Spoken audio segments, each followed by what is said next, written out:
Hello students, this is Shubham Poddar, your mathematics teacher. आशा करता हूँ कि आप सब बहुत अच्छे से हों, खूब खुश हों और खूब मेहनत कर रहे हो। प्रीवियस पार्ट में हम लोगों ने ट्रिग्नोमेट्री फर्स्ट लेक्चर स्टार्ट किया था, फर्स्ट लेक्चर किया था हम लोगों ने, और आई होप कि आपको वो सारी बातें ट्रिग्नोमेट्री वाली वो सब अच्छे से समझ में आई हो। अगर उसमें कुछ नहीं समझ में आया हो तो प्लीज कमेंट कर लीजिएगा, पूछ लीजिएगा दोबारा से। ट्रिग्नोमेट्री स्पेशली इस चैप्टर में हम लोग ट्रिग्नोमेट्री के हर फॉर्मूले को स्टार्टिंग में रिकैप करेंगे और बार बार, जैसे छोटे में हम लोग टेबल लर्न करते थे, क्लास में एक मॉनिटर स्टूडेंट होता था जो खड़े होकर के सबको टेबल लर्न कराता था, काउंटिंग लर्न, बिल्कुल उसी तरीके से आप मेरे साथ साथ बार बार ट्रिग्नोमेट्रिक फॉर्मूलाज को रिपीट करेंगे। ये बचकाना जरूर लगेगा बट ये कीजिएगा, ठीक है। ट्रिग्नोमेट्री मैंने देखा है क्लास 12th तक जाते हैं के बावजूद बहुत सारे स्टूडेंट्स ट्रिग्नोमेट्रिकल आइडेंटिटीज नहीं याद रखते हैं। कई लोगों को sine theta perpendicular upon hypotenuse होता है कि cos theta perpendicular upon hypotenuse होता है, ये कंफ्यूजन होता है। कई लोग अभी भी पोयम पर 12th में जाने के बाद भी मैंने देखा है कई स्टूडेंट पोयम पर अभी भी परपेंडिकुलर अपॉन हाइपोटेनस ही याद रखते हैं कि साइन थीटा क्या है। तो कहने का मतलब वो है कि हमको इतनी हमारी प्रैक्टिस और इतनी उसके ऊपर हम बोल चुके हैं, उन फॉर्मूलाज को अपने जबान से इतनी बार रिपीट कर चुके हो कि हमें वो एकदम जबान पर आ जाए, वो हमारे कंठस्थ हो जाए इसको। तो सबसे पहले there are 6 trigonometric ratios in trigonometry. Initially in class 10th these ratios are defined for a right angle triangle, है ना। हम लोगों ने कल प्रीवियस पार्ट में बात की थी कि इनिशियली हम लोग क्लास 10th में इन ट्रिग्नोमेट्रिक रेशियोज को सिंपली सबसे सिंपलेस्ट वे में राइट एंगल्ड ट्राइंगल के लिए देख रहे हैं। तो फर्स्ट फटाफट से मैं अगर एक राइट ट्राइंगल बना लूं, ए बी सी, और ये एंगल जो है इसको मैं थीटा कह दे रहा हूं। तो थीटा के अकॉर्डिंग ये परपेंडिकुलर हुआ, ये बेस हुआ और ये हाइपोटेनस हुआ। थीटा के सामने, एंगल के सामने वाली साइड परपेंडिकुलर, एंगल से लगी हुई साइड बेस और 90 डिग्री के सामने की साइड हाइपोटेनस। तो पहला रेशियो होता था एक साइन थीटा। साइन रेशियो है परपेंडिकुलर और हाइपोटेनस का, और परपेंडिकुलर कौन सा लेंगे ये स्पेसिफाई करता है थीटा। हम लोगों ने ये भी बात की है कि साइन और इस थीटा के बीच में कोई मैथमेटिकल ऑपरेशन नहीं काम करता है। यहाँ प्लस माइनस इनटू मल्टी, बहुत सारे स्टूडेंट को लगता है बीच में ये साइन और थीटा का मल्टीप्लिकेशन है, नहीं। This theta specifies that which perpendicular is to be used in the formula of sine, that is perpendicular upon hypotenuse. perpendicular upon hypotenuse में कौन सा perpendicular यूज करना है वो इस थीटा से पता चलता है। परपेंडिकुलर अपॉन हाइपोटेनस फॉर्मूला होता है और इस ट्रायंगल में वो हो जाएगा AB अपॉन AC। दूसरा ट्रिग्नोमेट्रिक रेशियो cos थीटा का फॉर्मूला होता है बेस अपॉन हाइपोटेनस, और इस ट्रायंगल में बेस हो गया हमारा BC अपॉन AC। तीसरा ट्रिग्नोमेट्रिक रेशियो tan थीटा का फॉर्मूला होता है परपेंडिकुलर अपॉन बेस, और इस ट्रायंगल के हिसाब से वो हो गया AB अपॉन BC। जो बाकी के तीन ट्रिग्नोमेट्रिक रेशियोज थे वो इनके रेसिप्रोकल थे। साइन का उल्टा, उसका नाम क्या था, मेरे साथ साथ बोलते रहिए इससे पहले मैं लिखूं। साइन का रेसिप्रोकल, साइन का जो मल्टीप्लिकेटिव इनवर्स है, साइन के रेसिप्रोकल का नाम था कोसेक थीटा, और वो इसका उल्टा कर देंगे हाइपोटेनस अपॉन परपेंडिकुलर, और इस ट्रायंगल में वो हो जाएगा AC अपॉन AB। कॉस के रेसिप्रोकल का क्या नाम था, हाँ सेक थीटा। सेक थीटा का इसका रेसिप्रोकल कर दीजिए हाइपोटेनस अपॉन बेस, और इस ट्रायंगल में वो हो जाएगा AC upon BC। tan theta के रेसिप्रोकल का क्या नाम था, आई होप आप सही गेस कर रहे हो, cot थीटा, और cot थीटा tan का रेसिप्रोकल है बेस अपॉन परपेंडिकुलर, और इस ट्रायंगल में हो जाएगा BC upon AP। I hope आपको ये बातें एकदम अच्छे से क्लियर हो। इसके बाद हम लोगों ने कुछ और बातें पढ़ी। हम लोगों ने इसी चीज को देखिए, साइन का रेसिप्रोकल है ना कॉसेक, तो हम लोगों ने ये देखा था कि साइन थीटा, साइन का रेसिप्रोकल कोसेक थीटा है, और कोसेक थीटा का रेसिप्रोकल साइन थीटा है ना। हम लोगों ने देखा था कि कॉस का रेसिप्रोकल सेक थीटा है, और सेक थीटा का रेसिप्रोकल कॉस थीटा है। हम लोगों ने देखा था कि tan थीटा का रेसिप्रोकल है ना, हाँ cot थीटा है, या cot थीटा का रेसिप्रोकल tan थीटा है। ये सब बातें हम लोगों ने, ये सब प्रीवियस क्लास में हम लोगों ने कर ली थी। मेक श्योर कि आप, है ना, मैं हमेशा अपने स्टूडेंट से कहता हूँ कि आप जो इनिशियली जो पहली बार ट्रिग्नोमेट्री फेस कर रहे हैं, जिनको ट्रिग्नोमेट्री में लर्न करने में दिक्कत होती हो, ठीक है, एज अ टीचर हम लोगों को ट्रिग्नोमेट्री में ये फॉर्मूले तो मान लीजिए सबके लिए, हम लोगों को ना एडवांस लेवल पर भी फॉर्मूले याद रखने पड़ते हैं, बहुत सारे ऑब्जर्वेशंस याद रखनी पड़ती है कि हाँ ये वाली चीज इसमें कन्वर्ट होती है ना। तो मैं जब स्टार्टिंग में टीचिंग लाइन में आया था तो मैंने एक छोटी सी कॉपी बनाई थी, ठीक है, पतली सी छोटी सी, सिर्फ स्पेशली ट्रिग्नोमेट्री के लिए, और मैंने उसमें कुछ स्टैंडर्ड रिजल्ट लिख रखे थे। स्टैंडर्ड रिजल्ट मतलब ये सब नहीं, है ना, ये सब तो मालूम ही थे, कुछ स्टैंडर्ड रिजल्ट जो टीचर्स को ध्यान में रखने चाहिए। अब वो होता क्या था कि जब मैं एकदम स्टार्टिंग में, उतना एक्सपीरियंस तो था नहीं, क्वेश्चंस तो सॉल्व हो जाते थे बट ध्यान नहीं आता था, स्पीड नहीं बनती थी, बहुत सारी बातें थी शुरू में। तो मैंने क्या किया था शुरू में कि हर संडे टू संडे जो ट्रिग्नोमेट्री के जो टीचिंग लेवल वाले जो फॉर्मूलाज थे और इंपॉर्टेंट ऑब्जर्वेशन थी, उनको मैं हर संडे टू संडे लिखता था कॉपी पे, लर्न करता था कि हाँ ये चीज इसमें कन्वर्ट होती है, ताकि मुझको जब भी वो चीज क्वेश्चंस में दिखाई देना तो मुझको याद है कि हाँ ये चीज इसमें कन्वर्ट होगी। कहीं मुझको 1/sin थीटा अगर दिख रहा है तो मुझको याद है कि हाँ 1/sin थीटा कोसेक थीटा में कन्वर्ट होता है, 1 sin का रेसिप्रोकल कोसेक होता है। तो मैं बार बार हर संडे टू संडे, ज्यादा टाइम नहीं लगता था, आधा घंटा, ठीक है, एक बार देख लिया बस सरसरी निगाह से कि हाँ ये चीज होती है, इसमें कन्वर्ट होता है। फिर धीरे धीरे ये मैंने काफी लंबे टाइम तक किया था। ऐसा नहीं कि याद नहीं हो गए थे या मेरे ध्यान में नहीं थे, बट वो उनकी एक होता है ना कि मैंने बोला ना कि प्रीवियस क्लास में मैंने बोला था कि अगर साइन थीटा में बोल रहा हूं तो उसकी इमेज आपके दिमाग में आ जानी चाहिए कि perpendicular upon hypotenuse. Sine theta means perpendicular upon hypotenuse, perpendicular upon hypotenuse means sine theta. तो ये इमेज नहीं बन रही थी, याद तो थे सारे फॉर्मूले लेकिन वो इमेज नहीं बन रही थी। मैंने काफी टाइम तक, मुझे लगता है कि मैंने 5-6 महीने तक तकरीबन वो फॉर्मूलाज हमेशा मैं प्रैक्टिस करता रहता था और उनको हमेशा उस कॉपी से देखता रहता था कि हाँ ये इंपॉर्टेंट ऑब्जर्वेशन है। वो कॉपी अभी भी मेरे पास रखी हुई है बट अब खुलने की नीड नहीं पड़ती। तो आपको भी यही काम करना है, हर Sunday to Sunday weekly trigonometry formulas को जरूर से लिखा कीजिए। ये बहुत नंबर दे करके जाएगी अगर आप साइन से लेकर के कॉट इन 6 के 6 ट्रिग्नोमेट्रिक रेशियोज से बिल्कुल फ्रेंडली हो गए। किसका रेसिप्रोकल क्या होता है, बहुत सारे कंफ्यूजन नहीं कि साइन का रेसिप्रोकल कोसेक और कॉस का रेसिप्रोकल सेक, इसमें कोई कंफ्यूजन नहीं होना चाहिए। मतलब कंफ्यूजन लगा, मतलब टर्मिनोलॉजी है, आपको एकदम जबान पर अपने रख लेना है इनको, और वो आएगा प्रैक्टिस से। मैं कितना भी इसको बेहतर से एक्सप्लेन कर लूं, जब तक आप इस ट्रिग्नोमेट्री को टाइम नहीं देंगे, अपना टाइम नहीं देंगे, अपनी जबान इस पर नहीं रखेंगे, अपने दिमाग को इस पर नहीं रखेंगे, तब तक ये आपके दिमाग में और आपकी जबान पर फिट नहीं होगा। ये बहुत जरूरी है और ये मेरी तरफ से मैं हमेशा स्टूडेंट्स को कहता हूँ जो फॉलो करते हैं, ठीक है, धीरे धीरे करके उनकी ट्रिग्नोमेट्री बहुत इंप्रूव हो जाती है, 11th में उनको बहुत बेनिफिट होता है। जो नहीं फॉलो करते भाई उनके लिए कुछ नहीं किया जा सकता। खैर आई होप आपने ये सब समझ लिया हो और फॉलो करना चाहिए। एक स्टूडेंट को हमेशा, मैं हमेशा कहता हूँ ये सब बातें, एक स्टूडेंट को हमेशा अपने स्कूल पर, अपने टीचर्स पर, अपनी टेक्स्ट बुक्स पर और अपने आप पर फुल्ली ट्रस्ट करना चाहिए।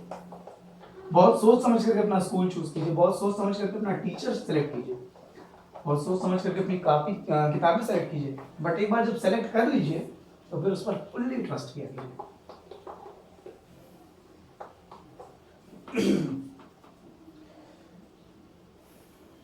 तो मुझ पर ट्रस्ट करना सीखिए और मेरी बातें मानना। ओके, तो रिकैप वाला काम। अच्छा हाँ, एक और चीज हम लोगों ने ये भी पढ़ा था कि tan थीटा और कुछ नहीं बल्कि sin थीटा और cos थीटा का रेशियो होता है, एंड cot थीटा और कुछ नहीं बल्कि cos थीटा और sin थीटा का रेशियो होता है। ये भी हम लोगों ने देखा था और प्रूव भी किया था। तो एक ऑब्जर्वेशन ये भी है, ये भी एक इंपॉर्टेंट फॉर्मूला है। तो प्रीवियस जो कुछ भी हम लोगों ने प्रीवियस लेक्चर में पढ़ा था उसको हम लोग अब तक रिवाइज कर चुके हैं। याद रखिए ट्रिग्नोमेट्री त्रिकोणमिति है, बहुत सारी बुक्स में लिखा रहता है कि एक लैटिन वर्ड से आई है, ठीक है, जिसमें ट्रिगोनो है और मेट्री है। ट्रिगोन मींस होता है 3 साइडेड ज्योमेट्री और मेट्री मतलब मेजरमेंट, ठीक है, ऐसा कुछ भी नहीं है यार, ये सब रिकॉर्ड के बेसिस पर बात की जाती है, ठीक है। हम सब जानते हैं कि संस्कृत लैंग्वेज जो है वो काफी पुरानी है, ठीक है, सभी लैंग्वेजेस से पुरानी है, ये सब जानते हैं।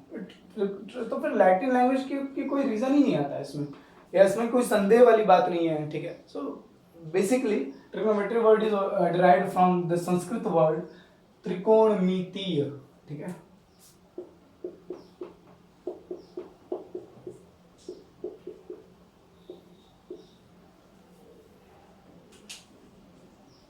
अगर मैंने कहीं कोई मात्रा गलत लगा दी तो आई एम सॉरी। खैर, अब हम लोग आगे बढ़ रहे हैं। बेसिक अंडरस्टैंडिंग वाले में कुछ क्वेश्चन सॉल्व करा, एकदम बेसिक अंडरस्टैंडिंग वाले, जिससे ट्रिग्नोमेट्रिक रेशियोज पर हमारी है ना हमारी फिनिशिंग हो जाए अच्छी सी, तो हम पॉलिश्ड हो जाए उसको लेकर। फॉर एग्जांपल एक क्वेश्चन पूछा जाए जैसे in a triangle, in a right triangle ABC sin A is equals to 3/5, find all the other trigonometric ratios। ऐसा एक क्वेश्चन आएगा आपके लिए, ठीक है। इन अ राइट ट्रायंगल ABC, पहले फटाफट से एक राइट ट्रायंगल ABC बना लेते हैं। जिन स्टूडेंट को इस तरह के क्वेश्चंस लगाने आते हैं पहले से, अगर आपने पढ़ा हुआ ये सब, तो प्लीज वीडियो पॉज कीजिएगा और खुद से पहले लगाइएगा। साइन A, अब देखिए A वाला एंगल इधर है, A के हिसाब से 3/5, तो साइन A होता क्या है? Perpendicular upon hypotenuse. Perpendicular upon hypotenuse, तो साइन A, अब देखिए परपेंडिकुलर इस एंगल के हिसाब से, ये A बता रहा है, ये एंगल यहां से देखना है, इस एंगल के हिसाब से परपेंडिकुलर कौन हुआ? ये BC, ये परपेंडिकुलर है, ये हाइपोटेनस है और ये बेस हुआ। ये एकदम समझना है, एंगल के ठीक सामने, जिस एंगल से आप देख रहे हैं, जिस एंगल का साइन लिया, इस एंगल के ठीक सामने की साइड परपेंडिकुलर होती है, 90 के सामने की साइड हाइपोटेनस होती है, जो बचा वो बेस। तो साइन A होता है परपेंडिकुलर अपॉन हाइपोटेनस, ये याद होना चाहिए, ये सब एकदम याद हो जाना है। पाकिस्तान भूखा प्यासा, हिंदुस्तान हरा भरा, पहला रेशियो साइन का, दूसरा रेशियो कॉस का और तीसरा रेशियो टैन का। तो ये कविता बताई तो जाती है, बट है ना आपको याद रहनी चाहिए, इसकी हेल्प ना लेनी पड़े। तो साइन A हमारा 3/5 दिया, मतलब ये परपेंडिकुलर और ये हाइपोटेनस। तो होता क्या है कि हम लोग इसको परपेंडिकुलर मान लेते हैं और इसको हाइपोटेनस मान लेते हैं। ये रेशियो है ना, तो आप ये नहीं कह सकते कि परपेंडिकुलर 3 है। परपेंडिकुलर और हाइपोटेनस का रेशियो 3/5 है। We don't know whether what is the length of perpendicular. तो आप इसको ऐसे लिखेंगे, आप इसको ऐसे लिखेंगे कि लेट परपेंडिकुलर मतलब BC, BC को मैं लिख लेता हूं मान लीजिए 3K, एंड हाइपोटेनस मतलब AC, AC को मैं लिख लेता हूं 5K। कैसे? परपेंडिकुलर और हाइपोटेनस का रेशियो 3/5 लाना है, तो परपेंडिकुलर को मैंने 3 के मान लिया, ये 3 के यूनिट, और हाइपोटेनस हमारा 5 के यूनिट है ना। तो अब इनका रेशियो 3K और K तो कैंसिल हो जाएंगे, और इनका रेशियो परपेंडिकुलर और हाइपोटेनस का रेशियो लेंगे तो 3/5 आएगा। ठीक, अच्छा। नाउ हमसे पूछा गया find all other trigonometric ratios, मतलब cos theta, tan theta, cosec theta, sec theta, tan theta, cot theta, ये सब निकालना है। 6 ट्रिग्नोमेट्रिक रेशियो होते हैं, एक रेशियो का आपको वैल्यू दे दिया और कह रहा है बाकी पांचों की वैल्यू आप खुद से निकालिए। तो हम क्या करेंगे इसमें, हम सारे ट्रिग्नोमेट्रिक रेशियो की वैल्यू निकाल लें, लेकिन अगर हमें ट्रायंगल की तीनों साइड्स मालूम हो तो। हमें परपेंडिकुलर और हाइपोटेनस तो मालूम है, हमें बेस नहीं मालूम है, तो बेस हम निकाल लेंगे पाइथागोरस थ्योरम से, बाय पाइथागोरस थ्योरम। हाँ भाई, perpendicular square plus base square is equal to hypotenuse square. Perpendicular मतलब 3K, बेस स्क्वायर, बेस हमको निकालना है, बेस को मैं A भी लिख ले रहा हूं, हाइपोटेनस मतलब 5K, इसमें कोई डाउट नहीं होना चाहिए, बेसिक पाइथागोरस थ्योरम है। 3K होल स्क्वायर हो जाएगा हमारा 9K स्क्वायर, ये हो जाएगा हमारा AB square is equal to 5K square मतलब 25K स्क्वायर। अब ये 9K स्क्वायर उधर जाके सब्ट्रैक्ट हो जाएगा, सॉरी 9K स्क्वायर उधर जाके सब 25K स्क्वायर और ये 9K स्क्वायर, 25 में से 25 - 9 this will be 16K square, square simple. अब ए बी स्क्वायर 16 के स्क्वायर है, तो ए बी की वैल्यू क्या होगी? किसका स्क्वायर करने पर 16 आता है 4, किसका स्क्वायर करने पर के स्क्वायर आ रहा है के का स्क्वायर के स्क्वायर, इसका स्क्वायर करेंगे तो ये आएगा कि नहीं आएगा? अरे वाह, हमको मिल गया बेस। बेस की वैल्यू क्या आ गई? 4k है ना। तो अब इसको इरेज कर देते हैं।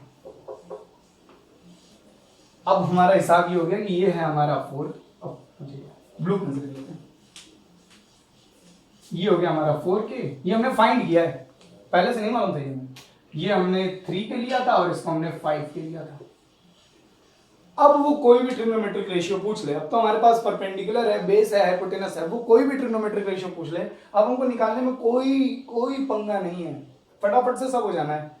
सबसे पहले तो आप ये बात समझिएगा कि एक ट्रिग्नोमेट्रिक रेशियो दे करके हमसे बाकी पांचों ट्रिग्नोमेट्रिक रेशियोज पूछे जा सकते हैं और उसको बहुत आसान तरीके से लगाया जा सकता है।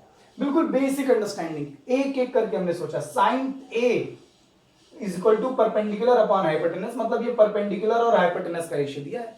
तो हमने जो डायग्राम बनाया उसमें मैंने ए यहां लिखा था, आप ए यहां भी लिख सकते हैं, आपकी मर्जी। मैंने ए यहां लिखा था तो ए के हिसाब से ये परपेंडिकुलर हुआ और ये हाइपोटेनस हुआ।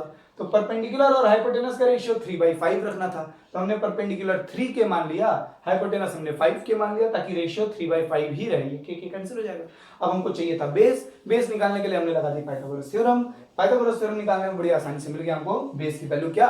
4k। अब हमारे पास परपेंडिकुलर है, बेस है, हाइपोटेनस है। अब ऊंट पहाड़ के नीचे आ चुका है, अब मैं कोई भी ट्रिग्नोमेट्रिक रेशियो आसानी से निकाल सकता हूं।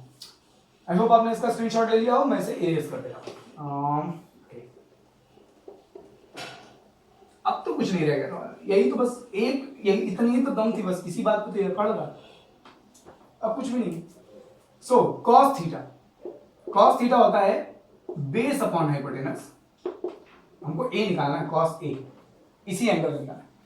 ए के हिसाब से ये बेस हुआ और ये हाइपोटेनस हुआ, तो 4k अपॉन 5k, k और k कैंसिल हो जाएगा, तो 4 अपॉन 5। अब नेक्स्ट आएगा हमारा tan ए। tan होता है परपेंडिकुलर अपॉन बेस, परपेंडिकुलर हमारा 3k और बेस हमारा 4k, 3/4। नेक्स्ट है हमारा कोसेक थीटा। कोसेक याद कीजिए किसका रेसिप्रोकल होता है? साइन का। साइन का रेसिप्रोकल होता है कोसेक, तो इसका उल्टा कर दीजिए, 5/3। अगला नेक्स्ट ट्रिग्नोमेट्रिक रेशियो है सेक ए। सेक किसका रेसिप्रोकल होता है भाई? कॉस का, इसी का उल्टा कर दीजिए, 5/4। एंड लास्ट ट्रिग्नोमेट्रिक रेशियो है कॉट ए। कॉट किसका रेसिप्रोकल होता है सर? tan का, इसी का उल्टा कर दीजिए, 4/3। और ये हमारे बाकी पांचों 1 2 3 4 5, ये हमारे बाकी पांचों ट्रिग्नोमेट्रिक रेशियो है। आई होप आपको बातें समझ में आई हो, ये क्वेश्चन समझ में आया हो। ये ऐसे क्वेश्चंस एनसीईआरटी में दिए हैं, इनको लगाइए, और बहुत हाई फाई ट्रिग्नोमेट्री में जाने की कोई नीड नहीं है। ये 6 के 6 आपके दोस्त हो जाने चाहिए, जहां ये 6 आपके साथ कंफर्टेबल हो गए, sine theta, cos theta, tan theta, sec theta, cosec theta, cot theta. उसके बाद ये आपको हर ट्रिग्नोमेट्री के हर टर्न पर आपकी हेल्प करेंगे, जहां ये आपके दोस्त बन गए। और अगर ये आपके दुश्मन मिल गए तो ये सरदर्द है बहुत बड़े, 6 के 6 मिलकर के उत्पात मचाएंगे बहुत। मेक श्योर कि आप जितना हो सके मजे से आप ट्रिग्नोमेट्री पढ़ें, बिल्कुल कूल होकर के, और जितना इंटरेस्ट लेकर के। बहुत इंटरेस्टिंग होती है, इनके क्वेश्चंस भी सॉल्व करने में बहुत मजा आता है, बशर्ते अगर आप इनको सही ढंग से देख रहे हैं तो। खूब खुश रहिए, खूब मेहनत करते रहिए। कटास।